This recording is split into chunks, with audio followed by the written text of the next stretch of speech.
Соңғы сынақ. Ой салар әңгімелер. Баяғыда таудың қиясын мекендеген бір ерекше қасиетті қыран құс өмір сүріпті. Өзгелерге ерлігімен өнеге болған әлгі бүркіт бір жылы өмірінде бірінші рет 3 балапан басып шығарыпты. Балапандардың қанаты қатайып, ұясынан ұшып шығуына аз уақыт қалғанда бүркіт 3 балапанын уысына қысып, теңіз төсіне алып шығыпты. Ұшып келе жатқан ол өзіндік өмірге қанат қаққалы тұрған балапандарынан соңғы рет сынақ алып, былай деп сұрапты: «Қанаттыға қақтырмай, тұмсықтыға шоқтырмай, мәпелеп бағып қаққанымды жақсы білесіңдер. Ертең өскесін осының өтеуі ретінде маған қандай жақсылық жасайсыңдар?» Бірінші балапан айтыпты: «Анашым, сенің ақ сүтіңді ақтау үшін қолымнан келгенін барлығын жасаймын. Мен сені өмір бойы қанатыма арқалап алып жүремін. Дүниенің 4 бұрышын аралатам. Таңғажайып тамашаларды көретін боласың» депті. Сонда бүркіт басын шайқап, уысындағы балапанын теңізге тастап жіберіпті. Сосын екіншісіне бұрылып: «Ал сен не айтасың?» Екінші балапан айтыпты: «Анашым, мен сені ел аралатып, босқа әуре қылмаймын. Ғаламның барлық кереметін алдыңа келіп беремін. Ішкенің алдыңда, ішпегенің артыңда болады» депті. Бүркіт тағы да басын шайқап, екінші балапанын су тұңғиығына тастап жібереді. Үшінші балапанына бұрылып, жарқыншақ толы дауыспен былай депті: «Ал сен қалай жарылқамақсың?» Сонда үшінші балапан былай үн қатыпты: «Анашым, өтірік қанша тәтті болса да, саған ащы ақиқатты ақтармасқа амалым жоқ.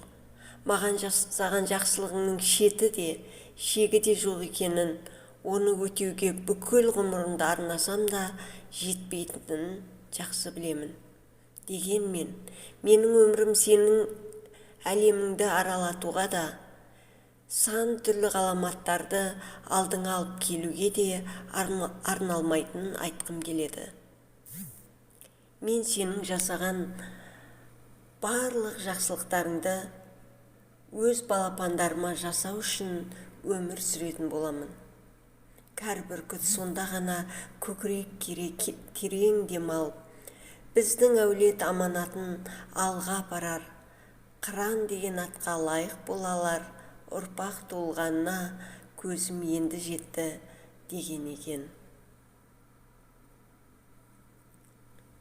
Сөз иесін табады.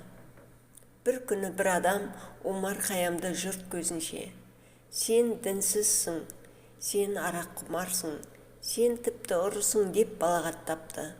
Оған жауап ретінде Омар Хайям жай ғана күлімдеп қоя салыпты.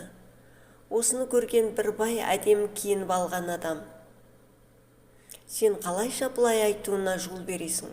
Сенің намысың келмей ме?» деп таңдана сұрапты. Омар күліп: «Жүр менімен» деп бай оған ілесіпті. Омар сарайына кіріп, ескі сандықты ақтарып, одан дымға жарамсыз жыртық халатты тауыпты. Оны әлгі байға лақтырып: «Мынаны өзіңе өлшеп көрші, саған шақ болуы керек» депті. «Мұның маған не керегі бар? Менің киімім қымбат, әдемі екенін өзің көріп тұрған жоқсың ба? Сен шынымен де жынданыпсың» деп халатты Омарға қайтара лақтырыпты. «Көрдің бе, сен жыртық ескі халатты өзіңе сай көрмедің. Сол сияқты мен де маған айтылған балағат сөздерді өзіме сай көрмедім.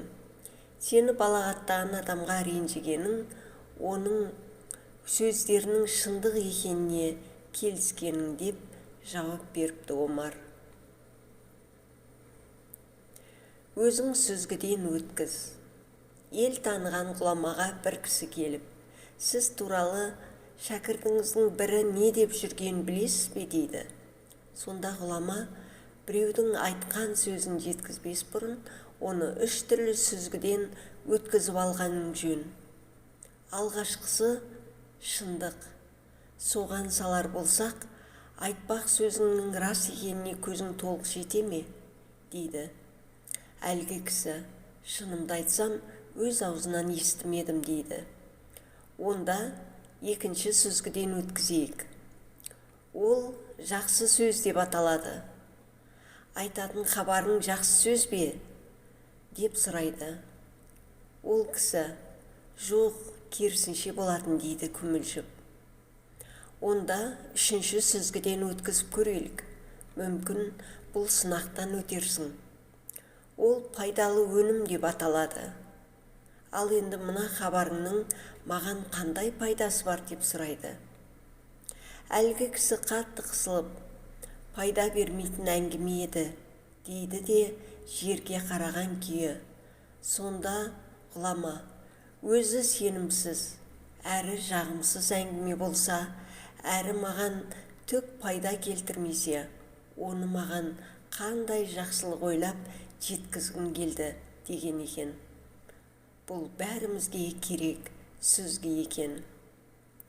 Тыңдағандарыңызға рахмет.